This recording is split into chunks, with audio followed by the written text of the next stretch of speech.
Good evening students. ഇന്ന് നമ്മൾ പഠിക്കുന്നത് chapter 6 staffing.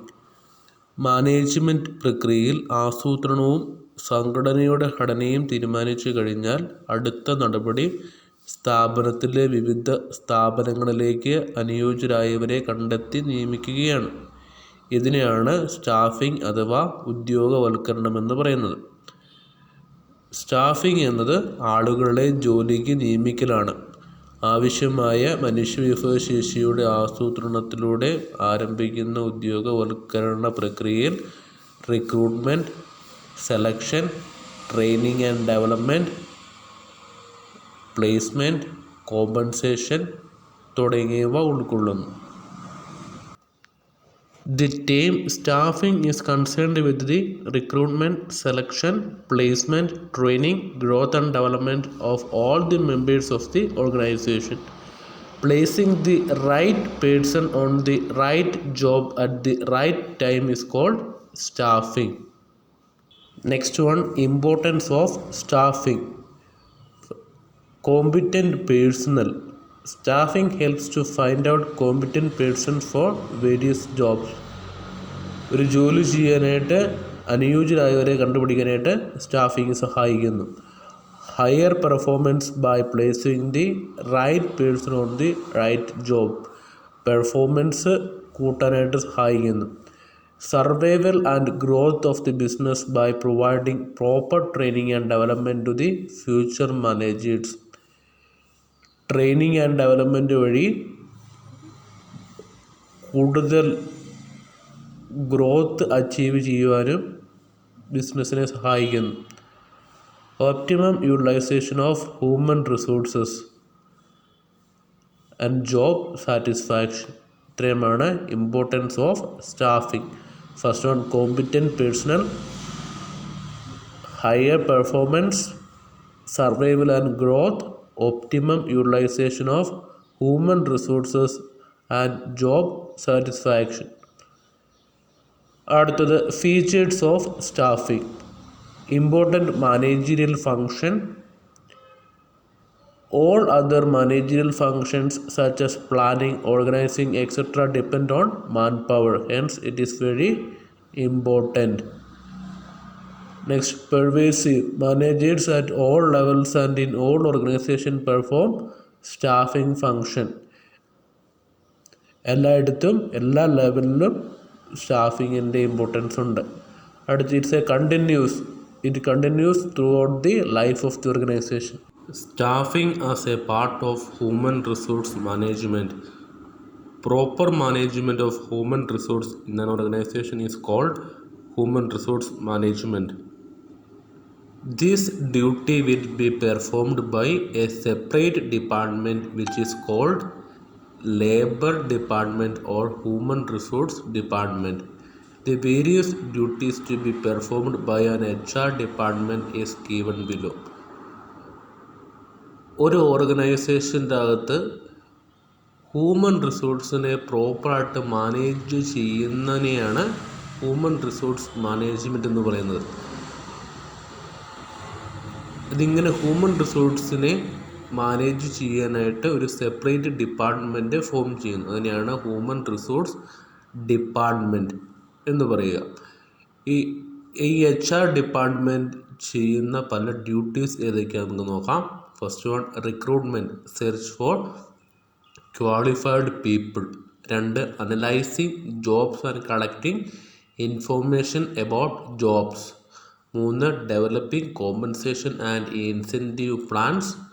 4, training and development of employees. 5, maintaining labour union management relations. 6, handling grievances and complaints. 7, providing social security and welfare measures of employees. 8, defending company in law suites.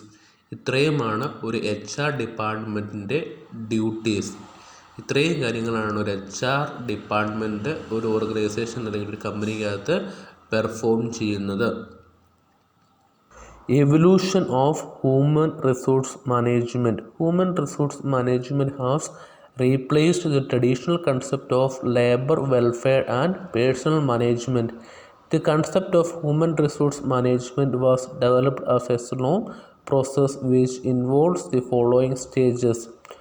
Traditional കൺസെപ്റ്റായ labour വെൽഫെയറും personnel മാനേജ്മെൻറ്റും human resource management replace ചെയ്ത stages ആണ് നമ്മൾ നോക്കാൻ പോകുന്നത്. First one, with emergence of industrial revolution the trade union activities became very active. Industrial revolution വന്നതോടുകൂടി trade union കുറേ കൂടെ ശക്തമായി, അവരുടെ ആക്ടിവിറ്റീസ് കുറേ കൂടെ ശക്തമായി. The trade union activities forced the management to appoint a person who could act as a link between owner and persons. ഓണറിൻ്റെയും എംപ്ലോയീസിൻ്റെയും മധ്യം നിൽക്കുന്ന ഒരു ഓഫീസർ അല്ലെങ്കിൽ ഒരു പേഴ്സണിനെ അപ്പോയിൻറ്റ് ചെയ്യണമെന്ന് ട്രേഡ് യൂണിയൻ ആവശ്യപ്പെട്ടു. This resulted in appointment of labor welfare officer. His role was limited to the welfare of employees only. അതിൻ്റെ ഭാഗമായി labour welfare ഓഫീസറിനെ എല്ലാ ഓർഗനൈസേഷൻ്റെ അകത്തും നിയമിച്ചു. With the introduction of factory system, large number of labor were employed under one roof. Factory system വന്നതോടുകൂടി ഒത്തിരി പേർക്ക് തൊഴിലവസരങ്ങൾ ലഭിച്ചു. This resulted in appointment of one more person who was given responsibility of recruitment, selection and placement of persons. This person was known as personal officer. അതിൻ്റെ ഭാഗമായി ഓരോ ഓർഗനൈസേഷനിലേക്കും എംപ്ലോയീസിനെ choose ചെയ്യാനായിട്ട് recruitment, selection, placement എന്ന പ്രക്രിയ ചെയ്യാനായിട്ട് ഒരു ഓഫീസറിനെ നിയമിച്ചു. അയാളുടെ പറയുന്ന പേരാണ് personnel officer. In human resource management, formally known as personal management, employees are considered as valuable assets. HRM provides various training and development activities to employees to update their knowledge. Human resource മാനേജ്മെൻറ്റിൽ എംപ്ലോയീസിനെ ഒരു അസറ്റായിട്ടാണ്, valuable അസറ്റായിട്ടാണ് consider ചെയ്യുന്നത്. Human resource management എംപ്ലോയീസിന് ആവശ്യമായിട്ടുള്ള training, development programmes organise ചെയ്യുന്നു. Next one, staffing process. 8 സ്റ്റെപ്പാണ് സ്റ്റാഫിംഗ് പ്രോസസ്സിനുള്ളത്. 8 സ്റ്റെപ്പും ഓർഡർ അനുസരിച്ച് പഠിക്കുക. ഇമ്പോർട്ടൻ്റ് ആണ്, എസ്എ ക്വസ്റ്റ്യൻ ആണ്. First one, estimating the man power requirements. Second, recruitment. Third, selection. 4, placement and orientation. 5th, training and development. 6th, performance appraisal. 7th, promotion and career planning. 8th, compensation. First one, estimating the manpower requirements. Estimating the manpower requirements of an organization is called manpower planning. ഒരു organisation ആവശ്യമായിട്ടുള്ള man power requirements estimate ചെയ്യുന്ന പ്രക്രിയയ്ക്ക് പറയുന്ന പേരാണ് man power planning. It is process of determining the number and types of staff required by an organization. ഒരു organisation ആവശ്യമായിട്ടുള്ള എംപ്ലോയീസിനെ കണ്ടുപിടിക്കുക, ഏതൊക്കെ തരം സ്റ്റാഫിനെയാണ് വേണ്ടത് എന്ന് തീരുമാനിക്കുന്ന പ്രക്രിയയാണ് man power planning. Man power planning can be divide into 2 parts, qualitative aspect and quantitative aspect. Through qualitative aspect of manpower planning, management tries to ensure a fair number of staff in each department. Qualitative aspect പറയുന്നത് ഓരോ ഡിപ്പാർട്ട്മെൻറ്റിനും ആവശ്യമായിട്ടുള്ള സ്റ്റാഫിനെ ensure ചെയ്യുന്നതിനെയാണ് qualitative aspect importance കൊടുക്കുന്നത്. Through qualitative aspect analysis, the quality and characteristics required for employees to perform various jobs. Recruitment. Recruitment is the process of searching for prospective employees and stimulating them to apply for jobs in the organization. സ്ഥാപനങ്ങളിലെ വിവിധ ജോലികൾക്ക് ആവശ്യമായ ആളുകൾക്കായി തിരച്ചിൽ നടത്തുകയും അവരെ ജോലിക്ക് അപേക്ഷിക്കുവാൻ പ്രേരിപ്പിക്കുകയും ചെയ്യുന്ന പ്രക്രിയയാണ് recruitment. Selection. Selection is the process of choosing the best person for a particular job. Selection starts where recruitment ends.